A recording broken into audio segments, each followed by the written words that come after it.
Hey everybody, welcome back once again to the park, where today we're taking a look at the Trinacromerum event. So, let's go ahead and get some of our top amphibians in right from the get-go. Let's bring in, how about Dippy? I think he can hold his own against Dimey. And, Metro, how about, you know what? I don't even know. How about Sarko? That's fine. I mean, you can get away with some of those lower level. Why not? You know? If you can, why not? That's all I'm saying. I want to talk to you guys today about a rather unique story that I came across, proving that not all dinosaurs are actually named by paleontologists. Okay? And the perfect example of this is Geminiraptor swarzarum. Okay? Now, Geminiraptor swarzarum, the full classification name, is actually a subspecies of the Troodon. Alright? And it was discovered not too long ago. It was actually about a decade ago in eastern Utah. Alright? A pair of twins was surveying the landscape when the sun glistened over the horizon, revealing all kinds of bone fragments that turned out to be Geminiraptor swarzarum. Okay? Now, the term Geminiraptor alludes to twin and raptor, so that's one namesake that these twins got in. But then swarzarum actually alludes to their last name, Suarez. Okay? So, I mean, they actually got...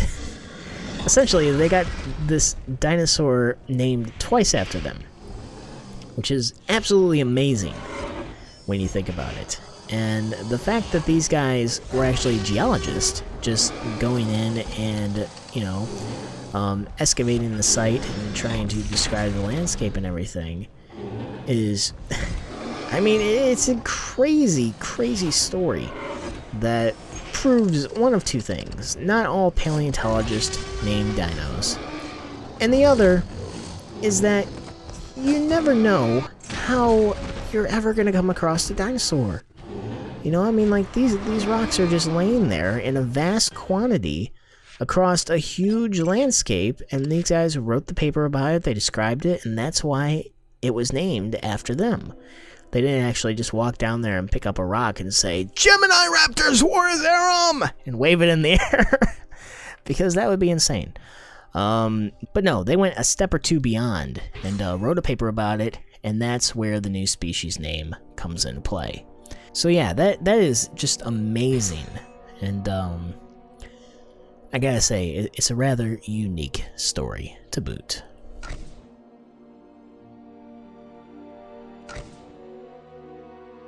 So, what else is going on in the world of dinosaurs, paleontology, yada yada yada? Oh, okay. You know what? There's this. A giant cloud is apparently responsible for the death and destruction of the dinosaurs 65 million years ago. That's what some researchers in Japan are arguing. And you know what? You can't be too quick to dismiss anything like this, because honestly, like I keep saying, science is a battle of facts and hypotheses. You know, I mean, you can't just go and say these are the facts and just allude to those no matter what, because that's not what science is about. It's ever growing, ever changing. And this team of researchers in Japan might be onto something about the Earth's prolonged collision with a dark, dense cloud that alluded to the then later global warming, or the then later global cooling, which destroyed the ozone layer and halted photosynthesis. So they're actually calling it a nebula winter, which sounds like a terrifying thing. That sounds so much worse than an asteroid collision, right? Because, like, with an asteroid collision, I mean, you're dead. Okay, let's just face it, you're dead. And, like, if there's a preference, I would so much rather it be a asteroid collision than a nebula winter, because in the nebula winter, you lose the ozone layer, the Earth cools down, you freeze to death, and you die. And you freeze to death, and you die. Okay, that's just like 2 things right there, but hey, you know what? What the hell? We're covering our bases, right? Sometimes, my god. But yeah, I mean, the nebula winter, it sounds so crazy, but actually they say that there is a basis for it, because there is a 16-foot section of iridium that is deep in the ocean floor, and that's a really rare element on Earth, but it could be produced after contact with this giant cloud, causing this nebula winter. So I mean, there are pieces to the puzzle there, right? And you know, I mean, it is what it is. It could be responsible. It could be just another push in the direction that alluded to their death and destruction. Whatever it may be, I mean, 65 million years, that is a long time for stuff to happen. So, I mean, you know, I mean, the dinosaurs, they faced the asteroids, they faced the volcanoes, they faced the giant molecular cloud. It's like freaking Galactus destroyed the dinosaurs, right? Oh, my god. That movie was so horrible. But, yeah. I mean, just think about, in the last 20 years, how many times humanity has thought that the Earth was going to end. You know, I'm not saying it did end, I'm just saying, hypothetically, think about how many times humanity thought that the Earth was going to end. And then look back at that and you can laugh, because it is funny now. But seriously, there was a lot of questions there, and this is what we have now. We have questions alluding to what actually did happen, not forecasting the future. So, it's kind of a bad analogy, but it is what it is. So, and you know, like I said, there is some credence to it, because some scientists aren't actually convinced, but there are people at NASA that say that, you know, additional proof could be uncovered that could allude to verifying this fact, but I don't think it's a fact to be verified. I think that it's just another cause that, you know, pushed the dinosaurs out of existence. You know, the steps to extinction, if you will. Asteroid, volcanoes, giant molecular death cloud. That seems about right.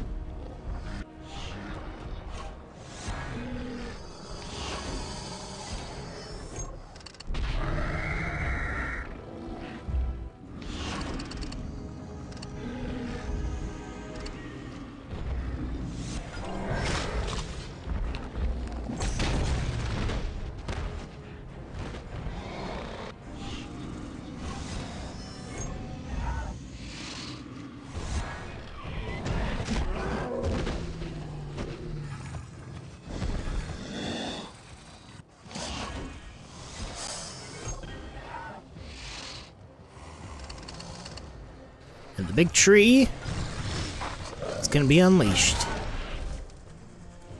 How about that? Priono, how many times have you got it done for us? I mean, seriously, you have introduced like 90% of the aquatic packs. It's crazy. So, here he is! There he is! Oh my god. And it looks like, I'm not sure what kind of creature he's gonna be, if he's gonna be a reef or a surface. Lots of DNA, meat, and he's a reef. Cool. Actually, I think it said on the package that it was a reef, didn't it? Just, it wasn't in pink, so it threw me off, but whatever, right? Right. So, let's speed these suckers along. Kinda holding up the old pen. Actually, we only need to get rid of the one. 170 to speed them along. Let's do it!